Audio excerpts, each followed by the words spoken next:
Washington's depth chart is here, and there are a few surprises.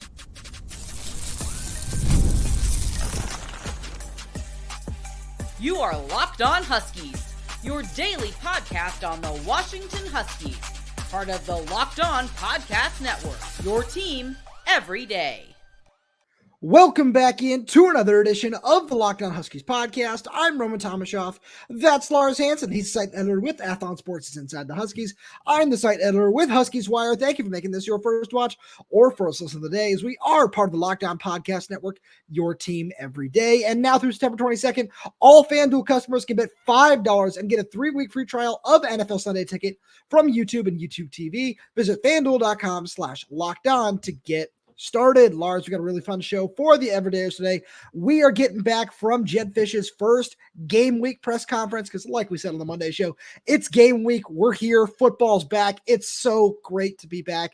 We love it, and it's just a wonderful feeling. So we're going to get into some of the injury updates that Jedd Fisch gave us during Monday's press conference. We're going to talk about the offensive line depth, which he said is getting a lot better, but we got to get into some surprises from Washington's depth chart. And Lars, I feel that the biggest surprise was there are 6 players listed on Washington's depth chart on the edge, at that edge position. And none of them, as you know, was pointed out to both of us in the comments over on Twitter, were sophomore Jayden Wayne. Yeah, but again, for me, first of all, let's unpack some things here. The depth chart does not mean the guys that are listed are the only guys that are going to be able to play. I know Correct. You know that, and we both know that, but just for the everydayers out there and for general fans listening for the first time, maybe. The depth chart does not necessarily mean these are always going to be the guys that play. And even honestly, the guys that start, we've seen multiple times throughout the course of the last few years where a guy's listed as the number 1 on the depth chart, and he's not necessarily the first guy taking the first rep when it comes to game time. But it does offer almost a positive reflection of the room as a whole, as Jedd Fisch spoke about, where the depth is so good. A guy like Jayden Wayne is not listed on the depth chart. And when you look at it, you're basically saying, are you putting him or Jacob Lane in there? That's basically what you're saying. Now, they're both obviously going to play a significant amount, as we saw in fall camp, because they can both do a couple of different things. And so for me, it wouldn't be a cause for concern for me. And also then you have to look at some of the senior guys in that room, Zach Durfee, Voight-Anupi, Deshaun Lynch. You're going to have those veterans. Even Isaiah Ward is a sophomore who is listed as a starter, came from Arizona. So there's a little more familiarity between him and Jason Capusi. So none of these are a knock against Jayden Wayne. It's almost to say, hey, by the way, look how good Washington's depth is at edge, because you have 3 guys you can feel confident about throwing out there. And there's still others in that room. I mean, you can even look along the defensive line where Bryce Butler's not listed. He's going to play a decent amount. There's so many guys that you can look at throughout both sides of the ball, but we're talking about the defense specifically here, where it's not a concern. It's not to say, and I think Jedd would have acknowledged, I think, if there was any injury concern in that front. So clearly he's going to play. It's just kind of a reflection of this is how good Washington's room is. It's not necessarily, oh, Jayden Wayne's not living up to, what we thought he might be, because he looked very good in fall camp. For the everydayers out there, it's, again, that's why I'm saying it's a compliment to the room, not oh, no, Jayden hasn't looked that good. We got some questions. Maybe he didn't come in right. No, he came in absolutely right physically, did everything possible. I guarantee you he's going to see snaps throughout the season on game day. Yeah, I agree with you there. And then to take it a step further, one thing that, it feels like somewhat gets lost in a lot of this is Voight-Anupi is listed as an edge rusher. I feel he's going to play more on the interior. When we watched him throughout fall camp, we saw him lining up at that 3-tech or the 4-eye a decent amount. So it feels like when Washington wants to go with a bigger front, they're going to put him at defensive tackle, and they're going to throw Sebastian Valdez or Logan Sakapola or Jacob Bandis or Jayvon Parker or someone else out there, and you can still have 2 more true edge guys on the field, whether it be Jayden or Zach Durfee or Isaiah Ward or Lance Holtzclaw or any of these other guys. And one thing that you mentioned when it comes to Jacob Lane that I feel is also worth noting is this staff has clearly shown that it's very comfortable with a lot of guys that came in the spring. When you look around the depth chart and you see some of the true freshmen that are in there, whether it be Kamori House or Paki Finau or Audric Harris, those are guys that all came in during spring ball. Like those are guys who certainly, if they wanted to go with another veteran there, they had their opportunities and could have found different ways to sort of work around that. But they wanted to show that, hey, we're comfortable with these guys, and guys that are already integrated in the system, we want to make sure that they're going to play. which I feel is a really big part of all this. And with Jayden, I don't think it's a knock that he wasn't here for spring ball, but it's something where when you look at some of the other guys, it's really important that Isaiah Ward had that little bit of extra time in the system as well. And when I look at Jayden, I see someone who I do think is going to play a decent amount, where Jedd talked during his press conference on Monday about, some of these guys that, oh yeah, is this guy an edge setter? Is he a pass rusher? Jayden looks like somebody who can do a little bit of both. And it's just a matter of finding different ways to work all these guys in, which is a good problem to have. And it's going to keep all these guys fresh. And Lars, I think, when you and I looked over the depth chart, another thing that really caught our eye is that Darren Barkins is listed as a co-starter. Yeah. And again, similar to unpacking it as Jedd did at his press conference, he acknowledged Darren Barkins hadn't really been out there as much, so he couldn't truly assess him.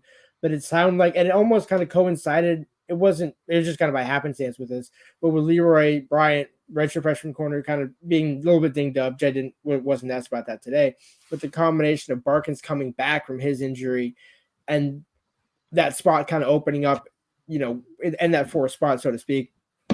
I told you that that pick that he had against Demond was kind of the catalyst that started everything, as Jedd mentioned, where he had to pick the first day, forced fumble the next day, fumble recovery the day after that. Right. And just like any coach is going to tell you, if somebody can find the ball like that and make plays and contribute on the field, they're going to see the field. That's a coach would be a hypocrite not to, because that's exactly what you're looking for in every single player that you have. And Darren Barkins was a guy that I know Chuck Morrell was somewhat high on last year, coming from Oregon, in terms of show that he could be on body, is one thing Chuck Morrell said a lot. And so I think it's almost like kind of a lot of some of these guys that we might talk about throughout the show, when healthy and at his best, which maybe, to be fair, we didn't see Darren Barkins at his full health last season. And I think when you can coincide that with how the defense was shaped up, the coaches, everything kind of going on that, we're not going to dive into because there's no point. We never got to see the true Darren Barkins. Maybe now we're seeing the true Darren Barkins, because when you look back at why he transferred from Oregon to Washington, it was, okay, is he a depth guy? Is he a contributor? Because he played a little bit at Oregon, but not a ton, mostly on special teams. And it was, well, he's got the size. It seems like he could put it together. And it just seems like over the past week, which, to be fair, we have not seen those practices, as we told the Everydayers last week. The training camp is over after the mock game, so we don't get to see the rest of it. It sounds like since then, Barkins has made a significant amount of progress. And so you're not necessarily viewing it as, because again, he was listed as what, Thaddeus's right? Because it was Elijah and Prysock as the other two. I would, again, that's a little bit of gamesmanship on Fisch's part, but also a credit to what Barkins been able to do over the past week, because I think neither of us would be surprised if Thaddeus is the guy taking that first rep at corner, like I said early on, who ends up actually being the starter taking that first rep, versus maybe Barkins gets more run. Or maybe they both get kind of 25, 30 snaps each, however you want to split it.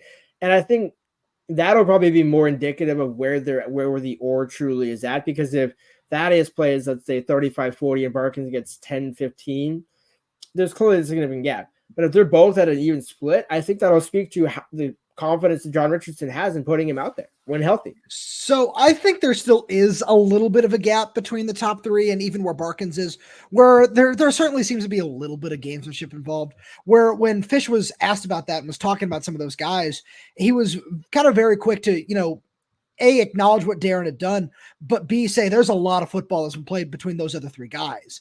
And just the words he was using and the way he was conveying it is, yeah, these are the three guys that we're really comfortable with, and we want to see what Darren can do because he's got good speed. We know he can do certain things for us. And if John Richardson feels comfortable with that, I feel that it's certainly a smart road to go down with putting him out there, seeing what he can do, but it still feels like it's going to be a much smaller role than, these other three guys that are right there at the top. And Lars, with that being said, Jedd was also very complimentary of the offensive line depth, which we'll get to right after a message from our friends over at 5 Hour Energy, because 5 Hour Energy is great for so many things. Like if you're watching sports, you can grab a 5 Hour Energy shot to stay alert to watch all your favorite games. Or if you stayed up late to see that intense overtime game, take a 5 Hour Energy shot in the morning so you can start your day with zero sugar and a convenient portable size. It's the perfect pick-me-up for getting stuff done. The 5 Hour Energy website has flavors galore like watermelon, tropical burst, grape, berry, and more. There's a flavor for everyone. You should try them all. on the site. You even have the option to build your own 12 or 24 pack. You choose the flavors and it's delivered right to your door. If you go to 5hourenergy.com, that is the number 5hourenergy.com, and get some 5-Hour Energy product today, you can use the promo code LOCKEDONCFB to receive 20% off your order. This offer is only valid until September 30th on one order and cannot be used with other promotions. The code is not good on subscription orders. Go to 5hourenergy.com today.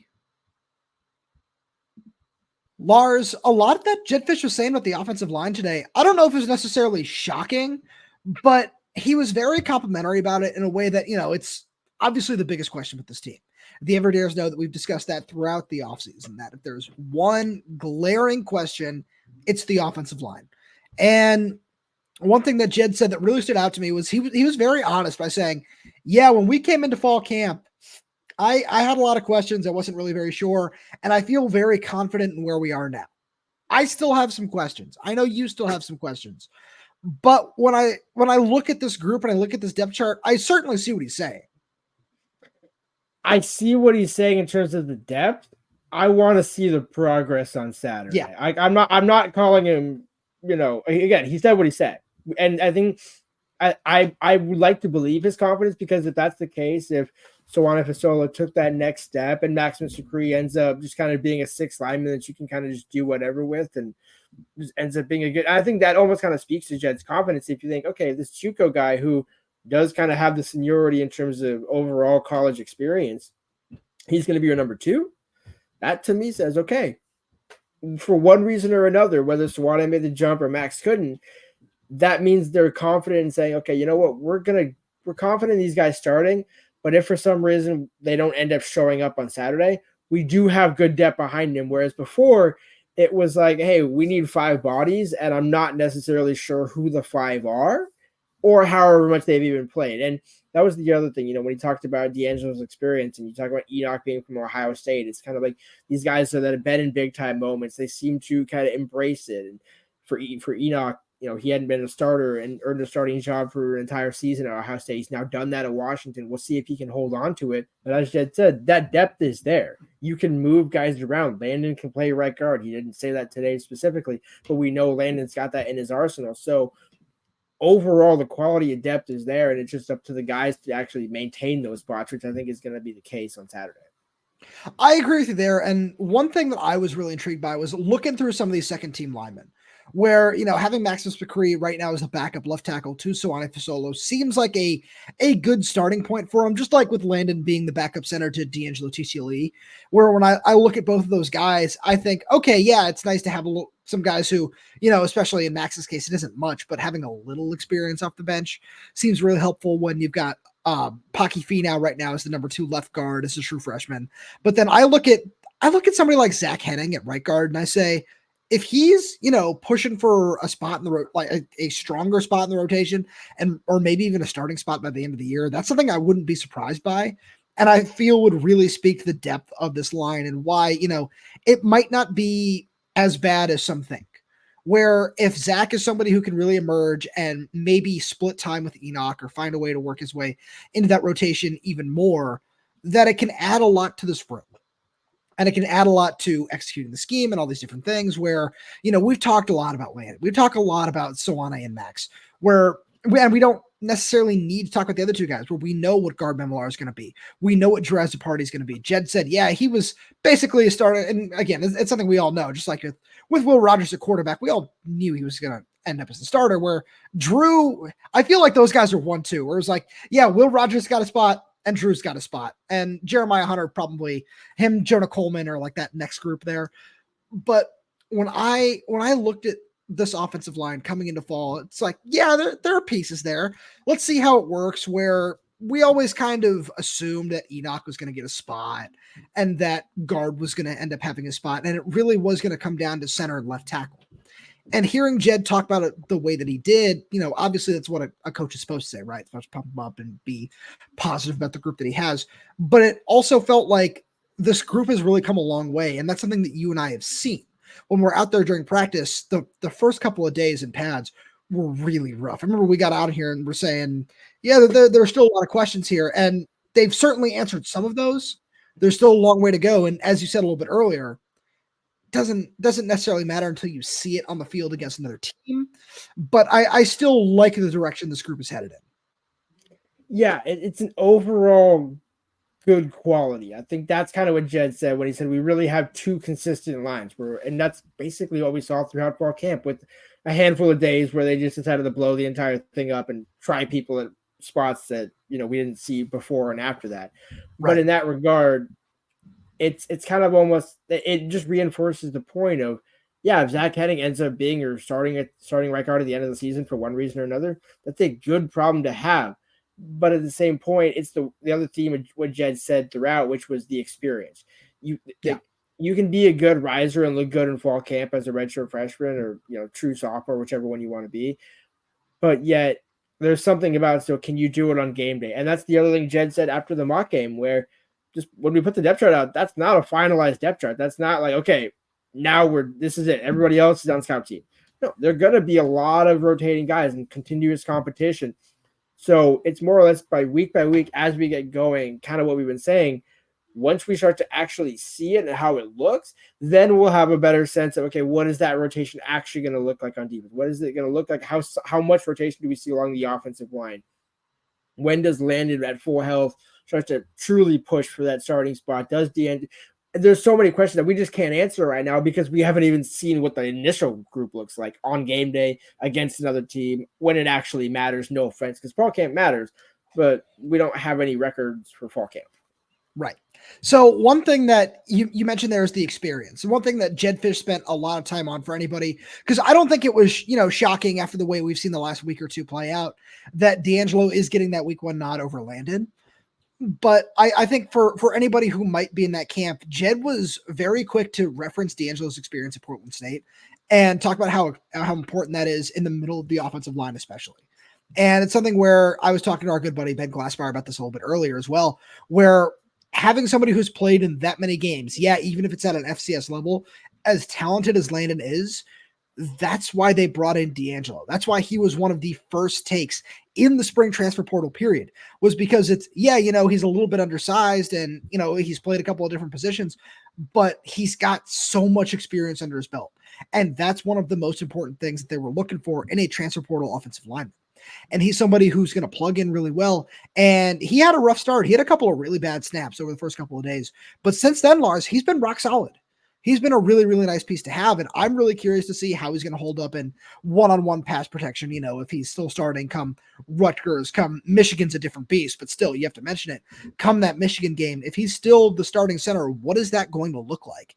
And I think that we're going to see a nice snippet of that over the first couple of weeks. And there are still going to be some questions when they get to, some of these Big Ten schools that have nasty defensive lines like Michigan, like Penn State, that are going to be really tough to handle. But like we've said throughout the offseason, if they can just be an average group and give Will Rogers a little bit of time to work with back there, it can still be really solid. Exactly. And it's one thing I remember mentioning when D'Angalo committed, but go back and look at one of his first couple of games. One of his best game at Portland State, statistically and by PFF, was against Washington at Husky Stadium. So he knows how to play in big environments. And I think that experience, having had to face a Power 5 team like Washington will help him. Like, okay, so it's just Michigan. Now I'm just playing for Washington. And I think it almost seemed like, I remember talking to him after he committed in the summer, and he's like, look, this is my way. Like, I need to test myself. I need to find out if I can actually be the best against the best, not just the best against, again, better competition than, as Jedd Fisch said, what it had been in the past 5, 10, 20 years, going against FCS teams that are usually cupcakes. That's no longer the case anymore, right? But there's still a significant gap between FCS and FBS. And clearly, D'Angalo's closed that gap and proven to the coaches, hey, you know what? Yeah, it took me a couple of days to kind of get my feet truly wet. And I think, again, as we said, those spring transfers had a little bit more of a head start in that regard. D'Angalo came in. Once he got set, I truly don't think he was ever going to be in danger of not starting the season. It was just, when does Landen truly catch up to him at full health? That was always the question. Yeah, and I feel somewhat bad for him in the sense of he can be a really productive player.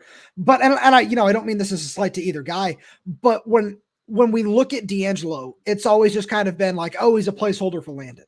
Just kind of in the same way that I feel some people are looking at Will and saying he's a placeholder for DeMond. which is certainly true, but you can't discount the job that those guys are going to do until, the long-term solution ends up taking over. Where D'Angalo, if he does end up playing the entire season, great. If he plays half the season, great.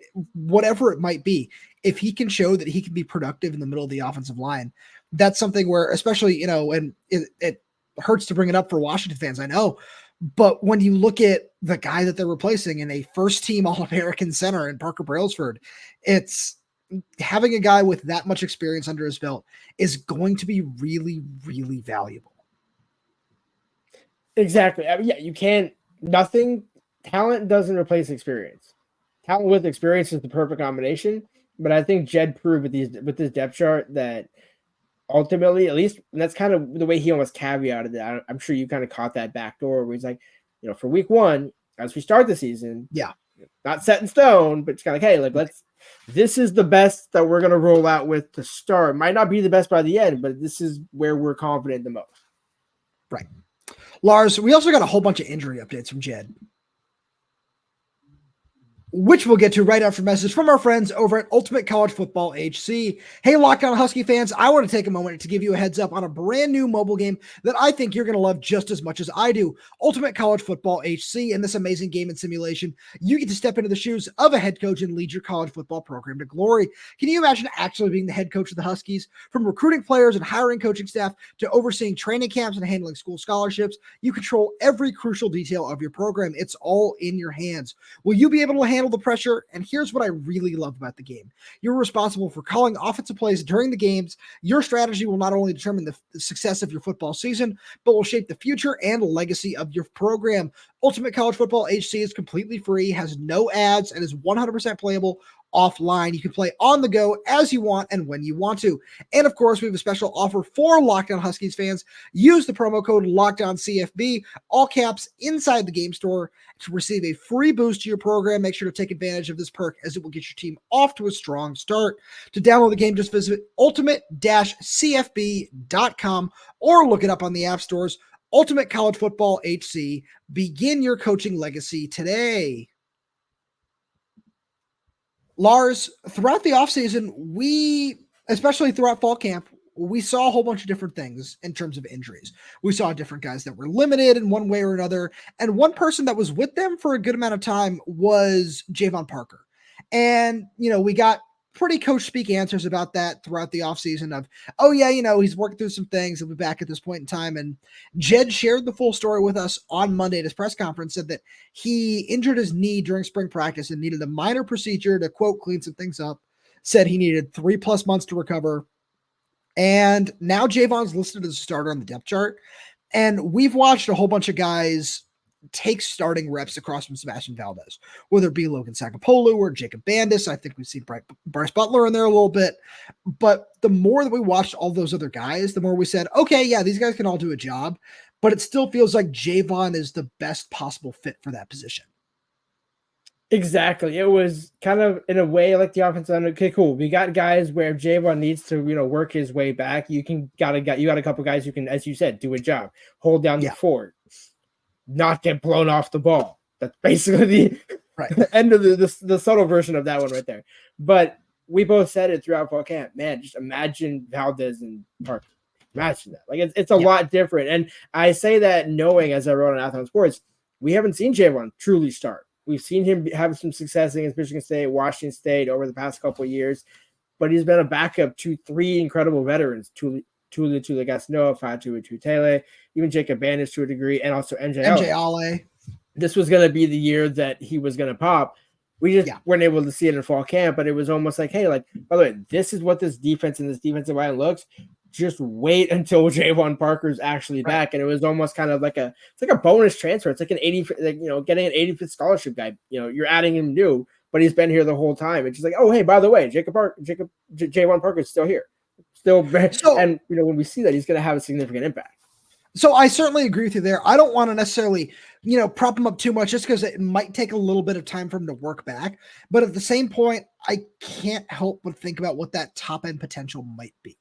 Where when the more I look at Jayvon and the more we've seen from him over his first couple of years, we've seen it, right? I feel like in terms of guys that Husky fans are always saying, oh, wait till he pops, wait till he pops.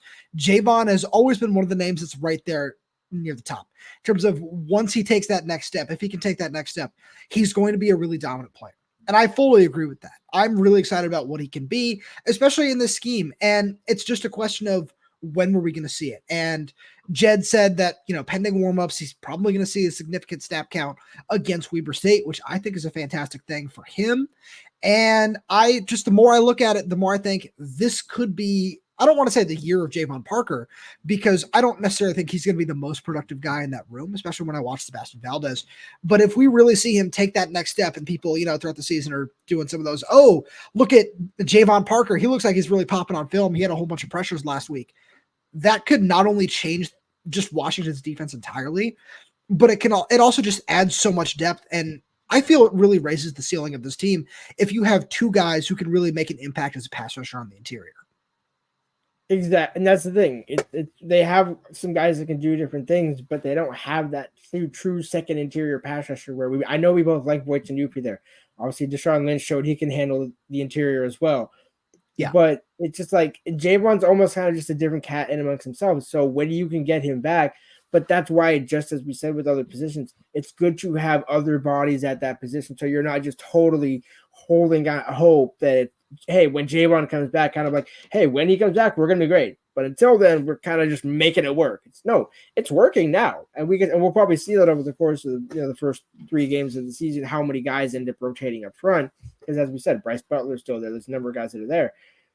But you just can't replace a guy like Jayvon Parker. But at the same point, you need to have those other bodies. So you're in a good overall spot. And I think that's why Jedd's kind of excited and confident. It seemed like that's what he was kind of driving at. We're good. Like, we're not where we want to be, but we're good going in because, especially, I think, of the depth across the board, including specifically the defensive line. So I certainly hear where you're going there. I just want to make sure we move on, talk about a couple other guys here. One of them is Kevin Green Jr., who we saw, he had to leave the field on a cart during the mock game. And Jedd said that it looks like he's going to be out for a little while. He said through at least the bye week, which is the weekend of October 19th, right after Washington has to travel to Iowa. And I look at this wide receiver room and I say it certainly could benefit from having Kevin Green Jr. as a part of it. And that makes it so much deeper. But I've seen so much optimism from a lot of fans on Twitter, since the depth chart released, and saying, yeah, this wide receiver group is fun. It's deep. And I think that Kevin Green is still going to play a role down the back half, assuming he can get healthy. But I think that, you can't help but in spite of this, you have to talk about Audric Harris and about, he's made his way out of the depth chart, which is a really exciting sign, something you and I talked about potentially happening. And now that he's there, it just feels like he's the guy who might benefit the most from this. Him, and then I'd probably throw Keith as that fifth, sixth guy in that mix. And I think that, to me, I just wonder, because I think if you went in order, it's probably, your top 3, and then you got Rashid, Audric, and Keith in that regard, 4, 5, and 6.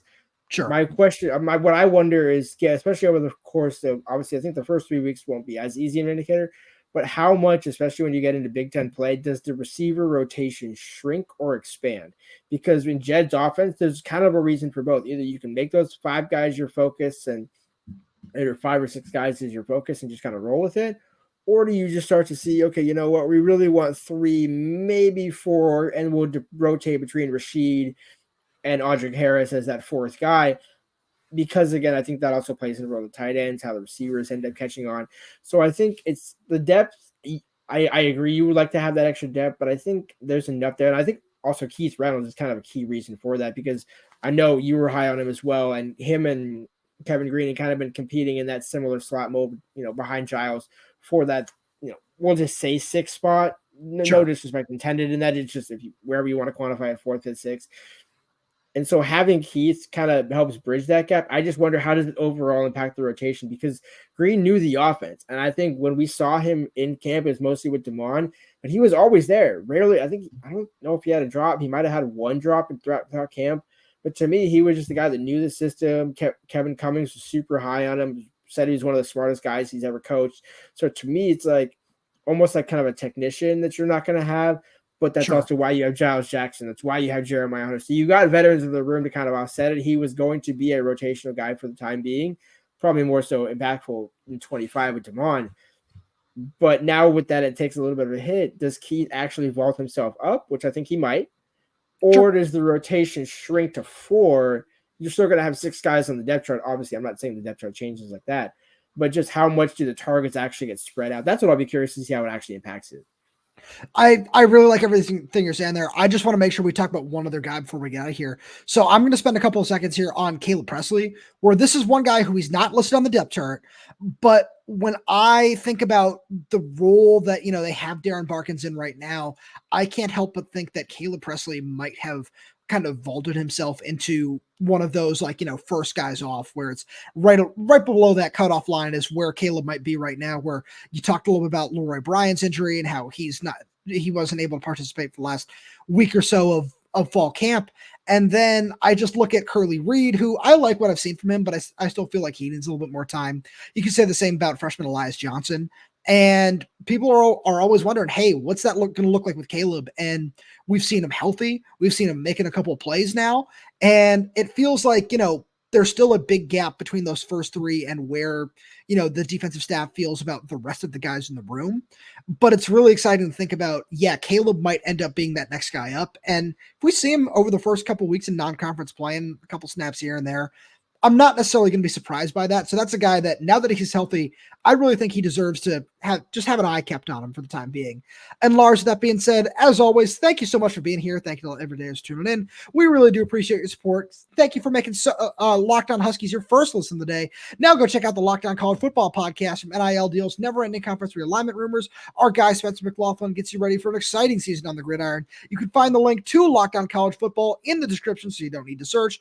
Part of the Locked On Podcast Network, your team every day. And with that being said, also make sure you go check out the Locked On Huskies Insider Program, where we're going to have so much fun stuff on there throughout the season. We're going to drop in interviews. We're going to drop in exclusive stuff that you only get access to if you're a Locked On Huskies Insider member. You get the ability to chat with us one-on-one. We're going to be doing some we haven't decided on a time frame yet, but some Q&As, and we got some really nice feedback on the last one, which we really, really appreciated. Shout out to all our insiders for doing that. The link is down in the description below. It's a 2-week free trial, and after that, it's $4.99 a month. And with that being said, thank you so much for tuning in, and please make sure to subscribe wherever you get your podcasts, whether that's YouTube, Spotify, Apple Music, Amazon Music. We're there. We're everywhere. We're updating the channel for new content every single day, so please make sure you click that like button, click that little bell so you never miss when we post a new video. If you have any questions, comments, concerns, drop them right down below in the comment section. And if you're audio only, please leave us a 5-star review. Thank you so much for tuning in, and we'll talk to you on Wednesday.